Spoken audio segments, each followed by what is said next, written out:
We're here today with Gretchen Anderson, and Gretchen Anderson has written a book called The Backyard Chicken Fight. And the backyard chicken fight is about people who like to have chickens in their backyard and have issues with covenants and ordinances and whatnot. So, Gretchen, if you wouldn't mind, take a few moments and kind of give us a little bit of background on your involvement with chickens. Well, Joe, I started with chickens when I was a kid. My mom bought 22 hens and a rooster, and she said, have at it. So we really dove into hen keeping feet first, and I got a good education there. Loved it, absolutely loved it. In fact, that's how I made my allowance when I was a kid. I took care of the hens, and I would sell the eggs. So fast forward to my adult life, and I always wanted to have chickens again. And my husband would always tease me, saying, "Why do you want lame hens?" And I'd say, "Honey, laying hens, not lame hens." Yeah. So I had finished my first book, which was a collaboration, and then I just thought, I gotta write about chickens, and that'll give me my reason to have them, right? And I figured I'd just have them for a short period of time and then move on to something else. Well, I got the chickens, loved them, loved raising the little chicks, and then we started getting eggs, and it was fabulous. And my neighbors were really cool about it, and it all worked out well, and I wrote the book. And so that's how I ended up having chickens as an adult. What I didn't expect is that through writing the book and talking to people who own chickens all across the country and working with our area's chicken expert, I didn't expect to become so knowledgeable about chickens. But man, I can spot a chicken and tell you what breed it is and all that good stuff. It's been a lot of fun and a real learning experience. Oh, I'm sure. What are some of the benefits that you found in keeping chickens? The obvious one, like you said, is the eggs. You can use the eggs. You can sometimes sell the eggs. What other benefits are people going to find by keeping a few chickens at their property? Well, I always tell people that you not only benefit from the nutritionally excellent eggs, because it's off the chart. In fact, Mother Earth News did a study on backyard eggs, and they just are over the top good for you in terms of nutrients compared to the eggs you get from the market. Okay. You not only benefit from that, but you also benefit from natural fertilizer. Right. Did you know that one chicken will give you 25 pounds of fertilizer a year? Really? Yeah. With more chickens, it adds up. Okay, so just a little side question. That fertilizer, I've heard that straight chicken fertilizer is very hot for gardens. When you have a few chickens in your yard spreading it out naturally, is that true? Is that the same concern that somebody would have, that chicken fertilizer would be hot in a concentrated amount? Absolutely. It is hot. And so what you have to do is you have to compost it before you put it into your garden. But it's nitrogen-rich fertilizer, some of the best that you can get. So you have to let it rest. Okay. I say for at least 90 days. I like it rested 90 days, and then put it on your garden. There are certain pathogens in any kind of natural fertilizer, and you want those to leach out, and it becomes compost. So yeah, it's fabulous. But the thing is a chicken actually produces less waste than a dog, of course, any size dog. Right. And when they, have their droppings around the yard, if they're free ranged, it doesn't burn the grass. If that's another concern. Yeah. Okay. So you benefit from the fertilizer, from the eggs, and then it's natural pest control as well. Man, I didn't have any problems with earwigs, once I got chickens, and I didn't have any problems with ants or anything like that. So they just eat up all the little bugs. Do they eat squash bugs? That's the one thing they don't, unfortunately. And squash bugs, they're tough to manage. I usually go out in the evening, find them, and do a manual removal is what it's called. Right. Yep. That's what we do. Take them off myself. I was hoping the chickens could do that for me. So. No, dang it, no, unfortunately. Now, what would be? I'm going to ask this in two parts, but all at the same time. What is the minimum amount of space you would want to have for raising a minimum number of chickens? And I don't know if that's one chicken or if you have to have two for whatever reason. What's the minimum space, and then what would be a more comfortable, reasonable space? Well, when I teach my classes, I always tell people that you have to have at least 4 square feet per chicken in your coop. And then your run, it's even more than that. It's about double that. Chickens are flocking animals, so you don't just want to get one chicken. There are stories of people having one chicken, and of course that chicken thinks the dog is the other chicken. or the cat, or Right. even the person. They'll kind of identify with you, and you're their flock. So really, you want two chickens at least because they're flocking animals. And then okay, I lost my train of thought. So they're flocking. Oh, the space. I always say if you can build a coop and a run, the largest one you can with the means, the wherewithal, and the ingenuity on your behalf, then do that because you'll never be sorry that you built a bigger coop as opposed to a smaller one. Okay, gotcha. And then in my neighborhood, I know that we have covenants that say you can't have certain types of birds. You can only have certain number of dogs and cats and whatnot. Where would I go to find information? Do I go to the city hall? Do I go to a county center? Where would I find information on what can I have? That's interesting because if you're within the city limits, then the ordinances that governs the city Hmm. are what you follow. If you are out of the county area, like unincorporated county, then you're pretty much free to do what you want, and you may fall into the county. It just varies by different areas. I wrote the story about the backyard chicken fight because I was intrigued with people who had to fight for the right, who had to take on City Hall or the county Okay. in order to have a few hens. Now, Joe, what we're seeing is that that fight is moving into the neighborhoods and the Right. neighborhood associations. So if you check with your city or your county and find out what the stipulations are there, you go straight to it. Sometimes it's online. Sometimes you can find it Okay. under the codifers section online. And then you need to make sure wherever you live there aren't restrictive covenants.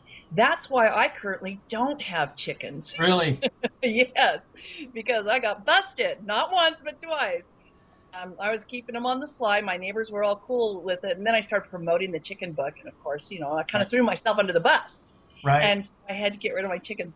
And then I missed them so badly that we just moved the coop to the other side of the property, and I got them back. And There you through several events, I got busted again. So that's how go. important it is to me to have fresh eggs and live more sustainably. Okay. There's nothing like getting your breakfast from your backyard in terms of sustainability. That's another benefit of having chickens. But so if you want to have chickens, check your city, check your county, and then make sure you don't have any CCNRs or restrictive covenants in your neighborhood that would prohibit them. And it's really important that you just read your CCNRs, and you can usually find out what it says in terms of poultry. You want to look up poultry. One other thing, if it restricts that, it says you cannot have poultry, there's usually something within your covenants that says how you can change that. Okay. Now, is Yeah. there a difference between having poultry and having a pet? Because I know in some areas the term is used to allow you to have a chicken as a pet, but if you have more than say four chickens, they're considered poultry, and you can't do that. I've heard that argument across the country, as a matter of fact. Right now, Tampa is in a chicken fight. Mainly, they have a very restrictive code regarding chickens, and many people said, well, they're my pets, so the code doesn't pertain to these chickens. So it all depends on the municipality. What's a pet and what's poultry. I mean, there are many of us who keep macaws and exotic Right. parrots. So what's not to say that you might keep a chicken in your garage and call it a Yeah, parrot? a I don't little know. chicken. Right. It's my pet. So And if actually, I had one chicken that I was thinking about using as a therapy chicken. She was that friendly and that cool. oh She's just wow. smart too. Okay. So if your covenants say no poultry, that isn't necessarily the end of the road for somebody. They might have a little avenue under the pet area. Yes, Okay. yes. For instance, my neighborhood says it has a restriction against poultry, but it also says if you want to change any of this, you have to get. At one time, it was 90% of the homeowners to agree to it. Since we just turned 20 years old where I live, our subdivision, that dropped down to 75%. So Oh wow.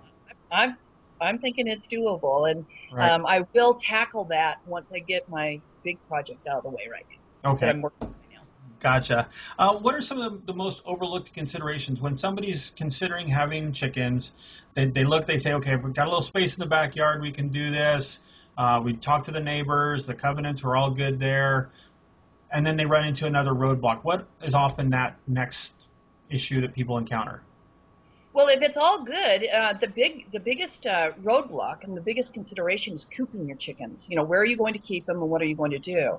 Okay. And I've always said that you're only limited by your imagination. I've seen coops built out of dressers and old vanities and an old car, and I don't know if you want an old car in your backyard, but there's certainly many ways to coop a chicken, and there are ways to do it where it's easier on you, the chicken keeper. You can actually be a lazy chicken keeper and be very successful. Right. Yeah. So I think cooping is the biggest stumbling point. The one thing that you got to remember is that chick season starts in February. That's when you can start baby chicks, and you have at least 6 weeks before you turn them out, before you put them outside, and it's got to be about 70 degrees outside. Okay. And the chicks have to be all feathered out, and they no longer have their little downy feathers. So you have at least 6 weeks. They grow quite a bit within those 6 weeks. So you have to move it along and then figure out a cooping situation.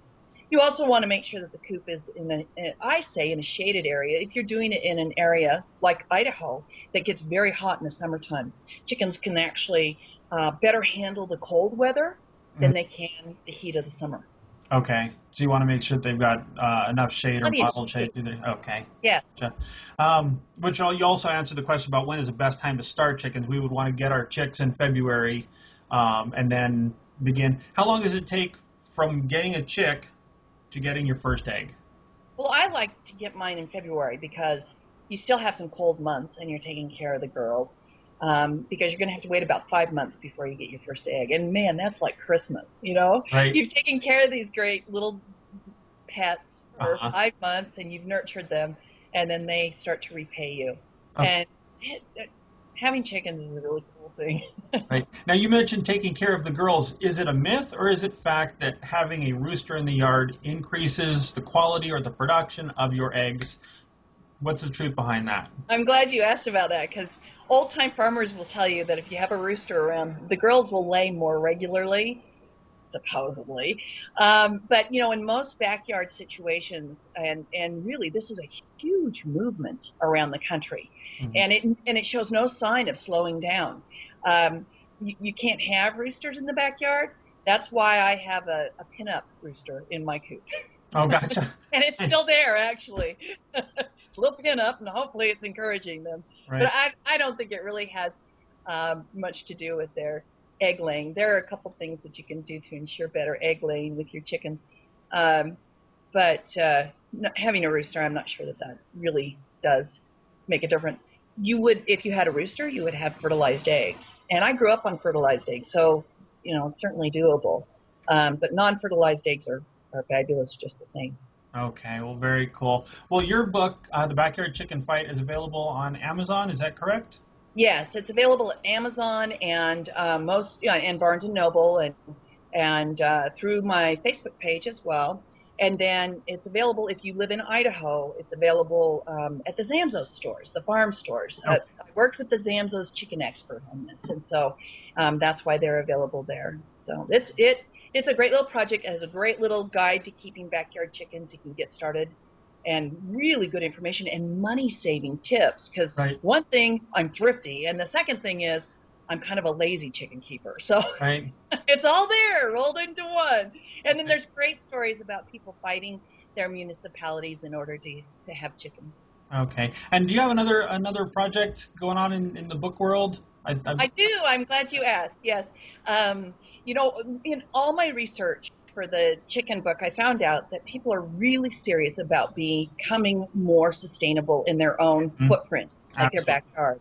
And so I'm doing a book on edible gardening. And it's not just, there's so many gardening books out there. This one's called Secrets of the Lazy Urban Gardener. It's all within my theme, right? Right. Minimal input, maximum outcome. Excellent. Well, that's cool. I'm looking forward to getting that book and checking it out too, because I'm pretty lazy. I like to use my time for stuff other than picking weeds. So, You Yeah, know, we'll gotta sit definitely on look the at. couch occasionally, right? Right, exactly. So, all right, well, Gretchen, we thank you very much for being with us today. Everybody, you'll be able to see this, the links down below we're going to have for Gretchen's book, and any YouTube videos that we can scare up on Gretchen, we'll put down there for you as well. Thanks for joining us, and Gretchen, you have a great day. Oh, Joe, my pleasure. Thank you for having me. Thanks.